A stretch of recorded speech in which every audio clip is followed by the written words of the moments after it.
Good morning, dear students. A warm welcome to all of you for our today's online session for the subject Science and Technology Section A. In our previous session, we have started with the chapter Space Missions. We have completed the first two topics for this chapter, that is, Introduction to Space Missions with its need and importance, and the second topic which we have covered is artificial satellite, types of artificial satellites and their functions. Also, we have started a little bit with the orbits of artificial satellites. In our previous session, we had ended with the formula as to calculate the critical velocity for any satellite. Today we are going to study in details about these orbits. So the topics which we are going to cover in our today's digital session are the three types of orbits of artificial satellites, satellite launch vehicles, space missions away from Earth, and space debris and its management. So let us see the three types of orbits in which the artificial satellites move. The first, now this orbit, it depends on the height of the satellite's orbit above the Earth's surface. So they are classified into three types. First one is high Earth orbits. High Earth, when the height of the satellite from the Earth's surface is greater than 35,780 kilometers, then you term it as high Earth orbits. So, first we will see the explanation for high Earth orbits. Which type of satellites move in this orbits? So, as I have told you just now, if the height of the satellite's orbit above the Earth's surface is greater than or equal to 35,780 km, the orbit is categorized as high Earth orbit.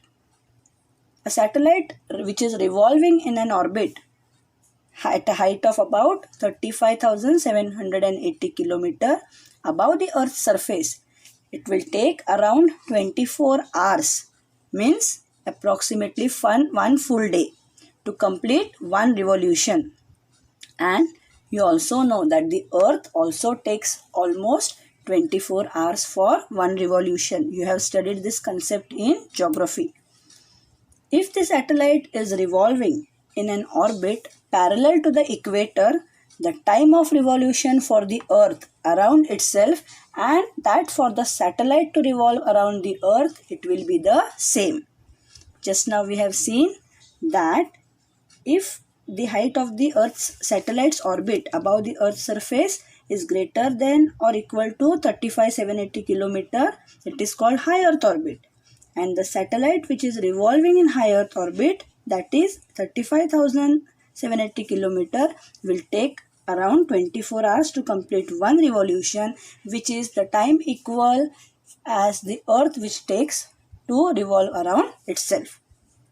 So, if the satellite is revolving parallel to the equator, the time of revolution for the Earth to complete rotation around itself, and therefore the satellite to revolve around the Earth, it will be the same, and hence the satellite will appear to be stationary with respect to the Earth. Suppose you are moving in a train and a bus is moving next to you on the road. So if both are having the same speed, both are having the same velocity, the bus will appear stationary to you. So same concept you can apply over here. For a passenger in one vehicle, see the example, another vehicle moving parallel to him with equal velocity appears to be stationary. This you can also observe on the road while you are driving a vehicle. If you are sitting in a vehicle and the vehicle parallel to you, both are moving with the same speed, that vehicle will appear to be at rest for you. This is what happens. This is the same concept which you can link over here. These satellites are therefore called as geosynchronous satellites. Since the satellites are stationary with reference to the Earth, they can observe a specific portion of the Earth continuously. You know, a vehicle which is moving parallel to you with the same speed, you can see that specific part of the vehicle only.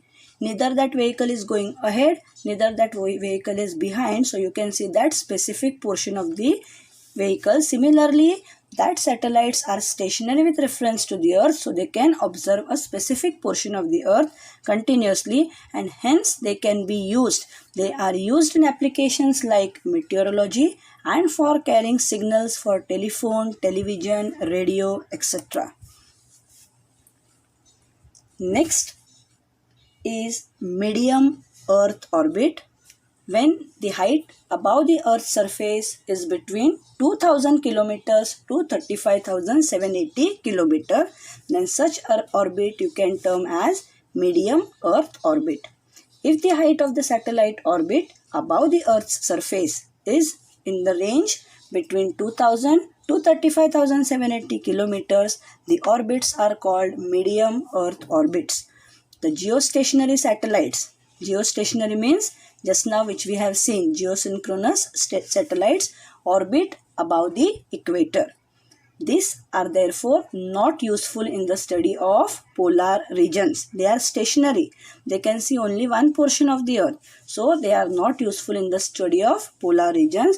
For this purpose, elliptical medium Earth orbits passing over the polar region are used.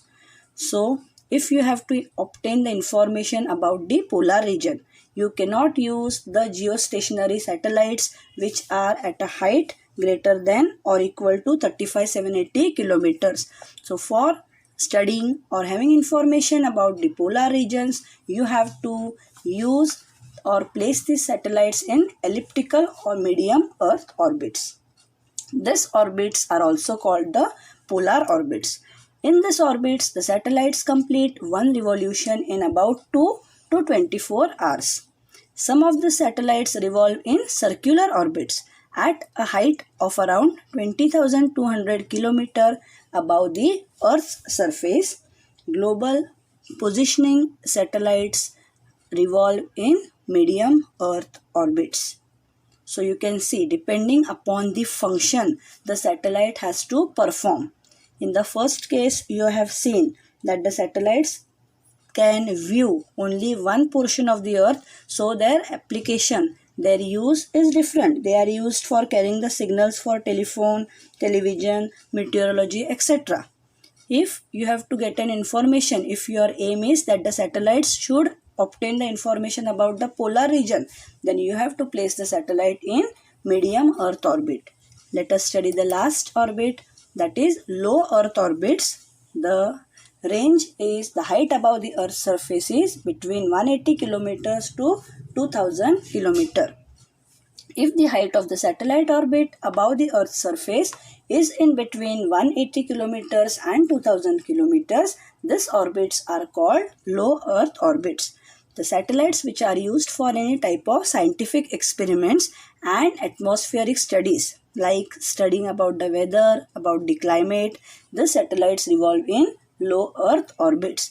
Depending upon the height of their orbits, they complete one revolution in hardly 90 minutes. And you know 90 minutes means 1.5 hours.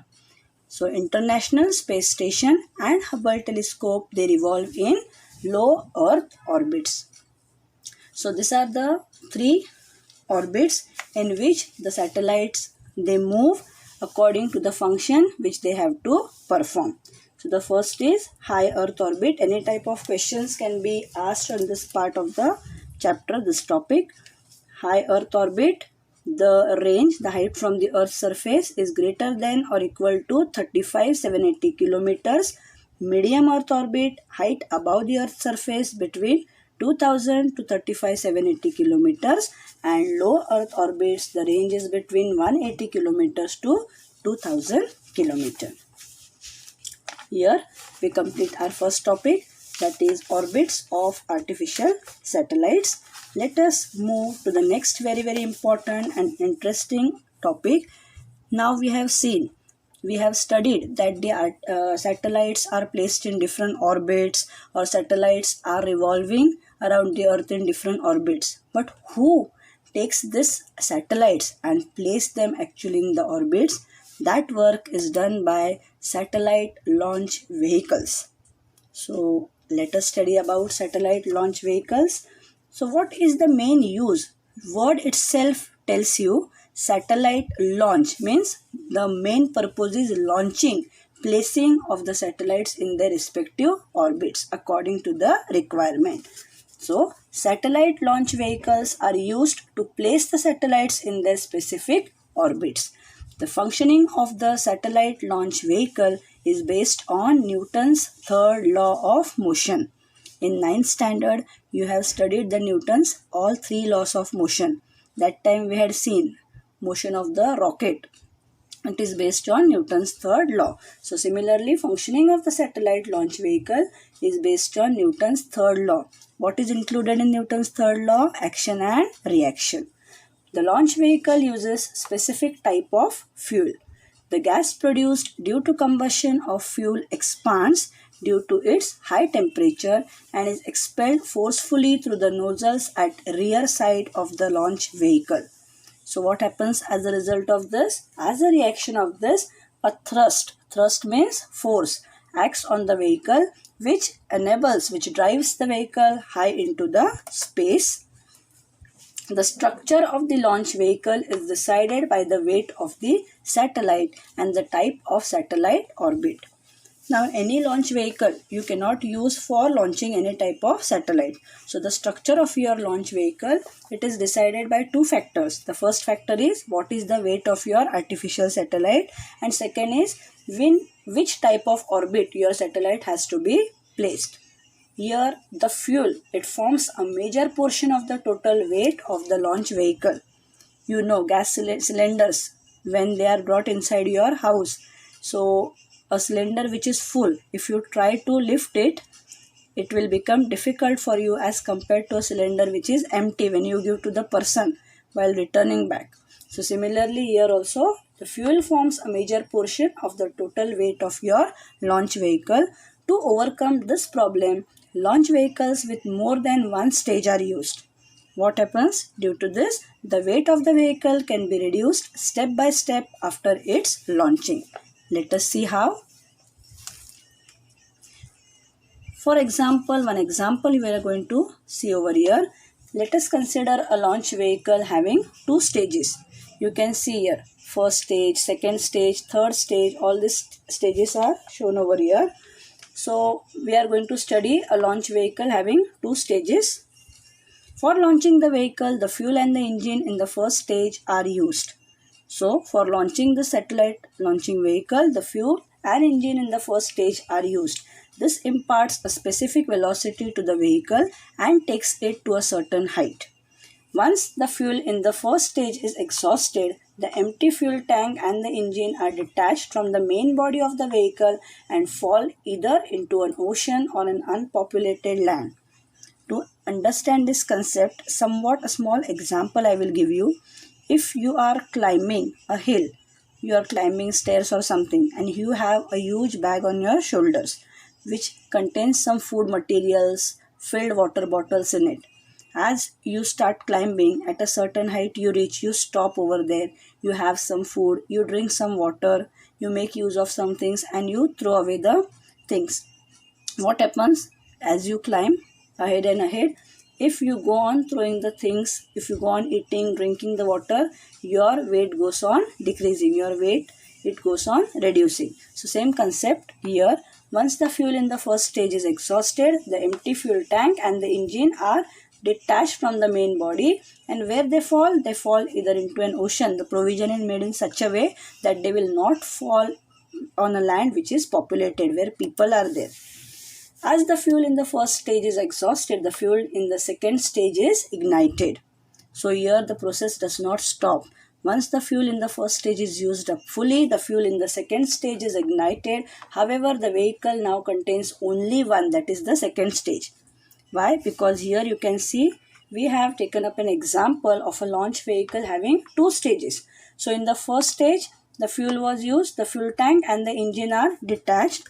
Now your vehicle will contain only the second stage. Now the weight being reduced, the vehicle can move with a higher speed. Almost all vehicles are made of either two or more stages. No launch vehicle is made with only one stage. As an example, we have seen right in the beginning the structure of PSLV, that is Polar Satellite Launch Vehicle, is developed by ISRO of India. As an example of satellite launch vehicle, PSLV is developed by ISRO of India. Now, the launch vehicles.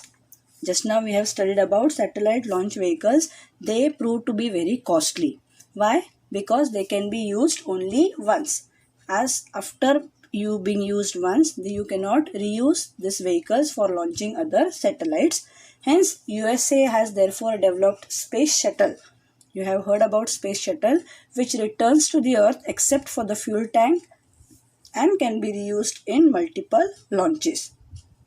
So the difference between satellite launch vehicles and space shuttle is launch vehicles, they prove costly because they can be used only once, whereas the space shuttle, it returns to the Earth. The fuel tank only is lost. Other parts of the space shuttle you can use it further in other launches. You can take an example of a use and throw pen and a pen when you can put and refill. So use and throw, when you purchase them, you find it at a very low cost. But once you use, you have to throw it out. You cannot reuse by adding ink or any type of refill in it. But you use the pen which you can use again and again. That even if while purchasing they prove a little bit costly, but that pen can be used for a longer period of time. That concept you can link over here. So this is all about satellite launch vehicles. Now we are going to study about space missions away from the Earth. Space missions away from the Earth. Our next topic is space missions away from Earth. Now you know different information is transmitted to us by the artificial satellites. We get information in various aspects in terms of weather, in terms of security aspects by the military satellites, or now you know IPL matches are going on. So all this information. So apart from this information, some space missions are used to gain information or knowledge about the universe. In these missions, spacecrafts are sent to the nearby objects in the solar system to observe them more closely. You know how many planets are there in the solar system. What is meant by constellations? What are asteroids? So all this information how we have obtained? We have obtained from the satellites or the spacecrafts which are sent in the solar system. New information has been obtained from such missions. We know about the different missions, moon missions or Mars mission, and this information is helping us to understand the creation and evolution of our solar system. How our solar system evolved, which are the planets, which are the asteroids. All this information we are getting from such missions. For such missions, the spacecrafts must escape the Earth's gravitational force to travel into the outer space. If I am not wrong, and if you are reading your textbook daily, in the first chapter, we have studied a topic, escape velocity. So this concept is essential for such missions. The spacecrafts must escape the Earth's gravitational force to travel into the outer space. To achieve this, the initial velocity of the moving object must be greater than the escape velocity of the Earth. Very important concept. Escape velocity on a planet can be obtained by using the formula. Escape velocity is equal to root of 2 gm upon r. What is g? G is the gravitational constant. Chapter number 1. 6.67 into 10 raised to minus 11 Newton meter square per kg square. M is the mass of the planet, that is 6 multiplied by 10 raised to 24 kg for the Earth. R is the radius of the planet. Again, we take Earth into consideration. So, radius of Earth is 6.4 into 10 raised to 6 meters. So, escape velocity is equal to root of substituting all these values. You will get 11.18 kilometers per second.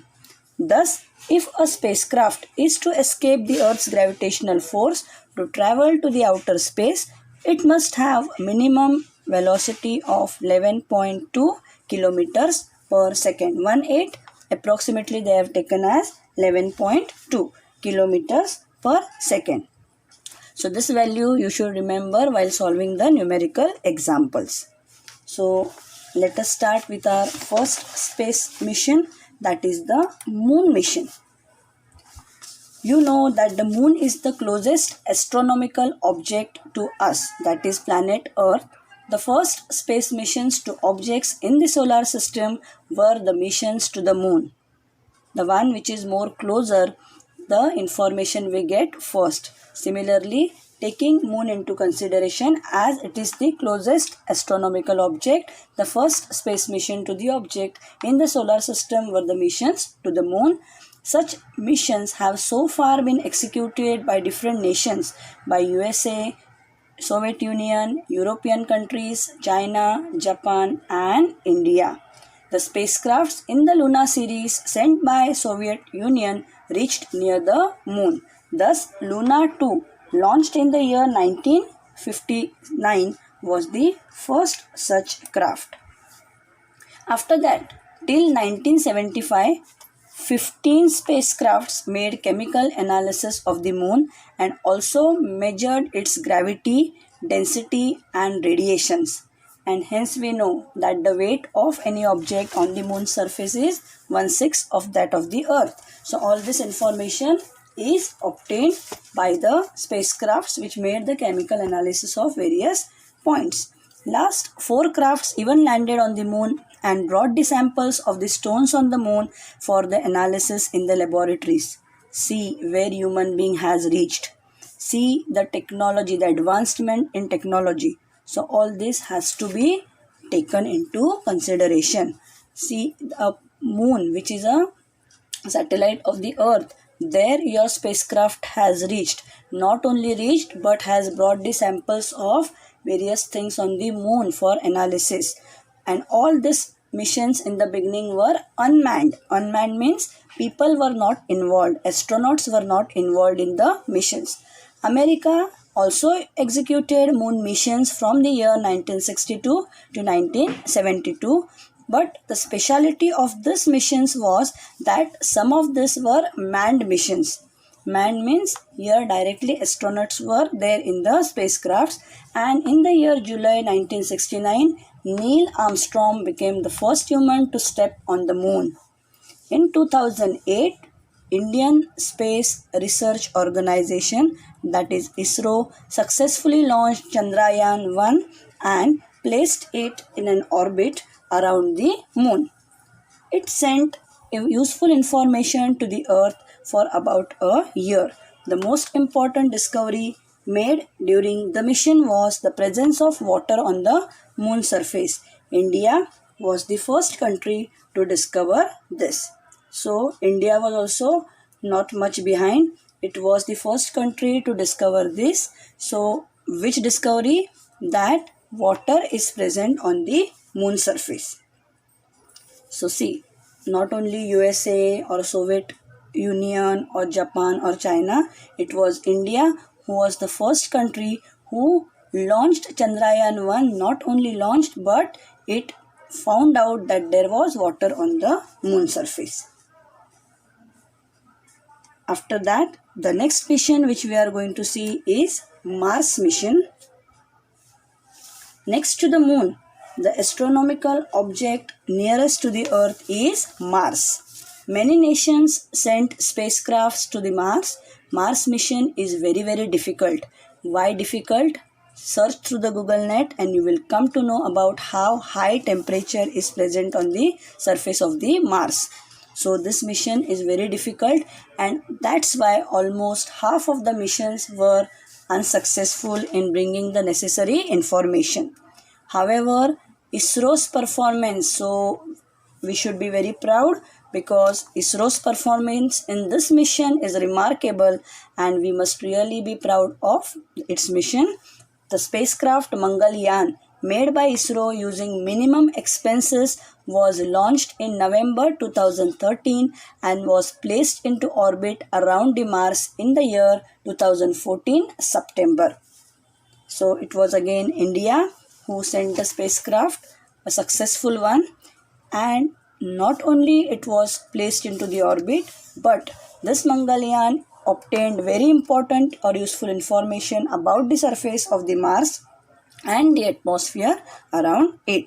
So this mission was also a successful mission made successful by ISRO.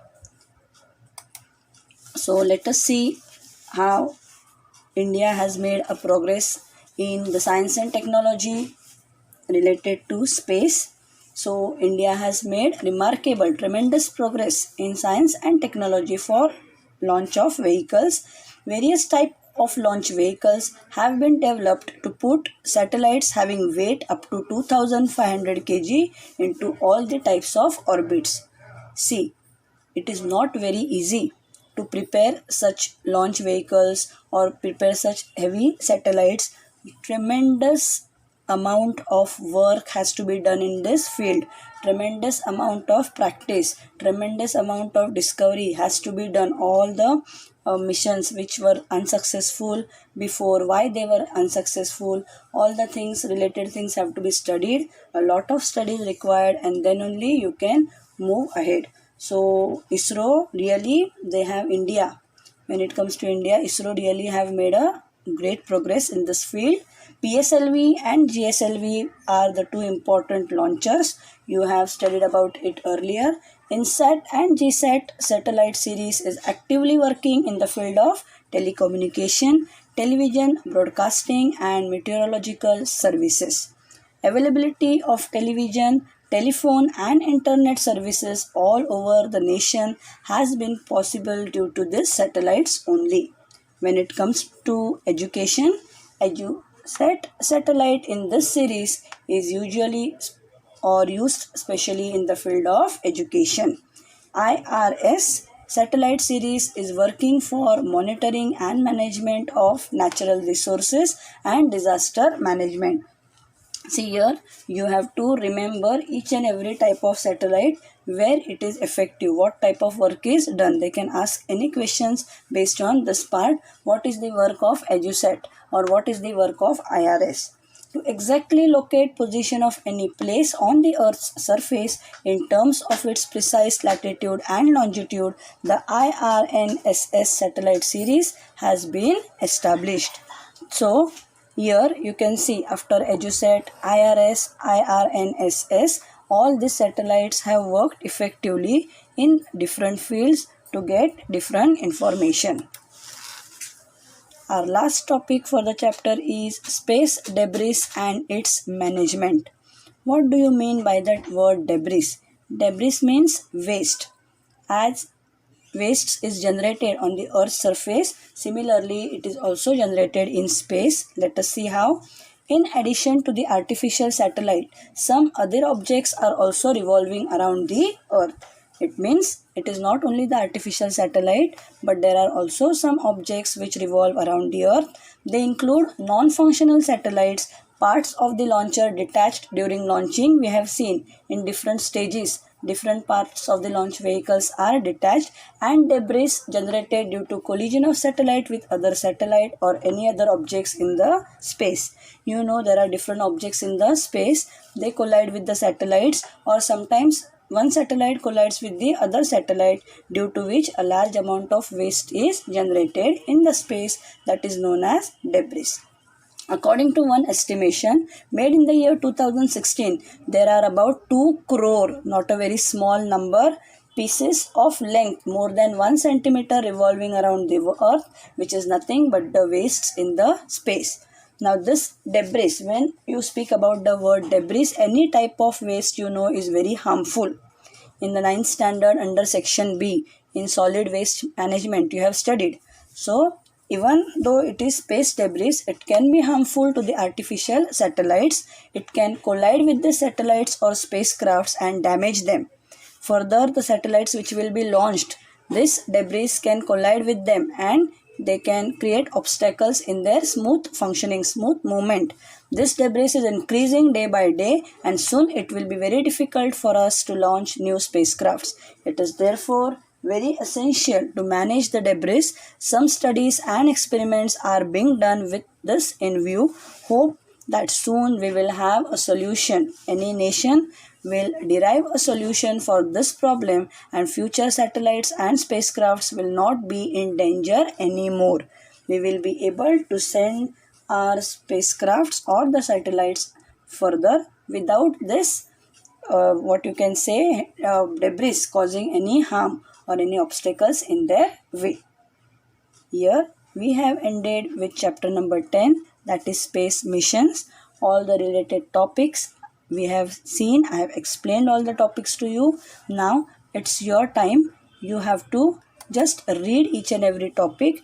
Try to obtain the answers, the textual answers. In our next session, we are going to discuss the textual question answers. Till then, thank you dear children. Keep reading and studying.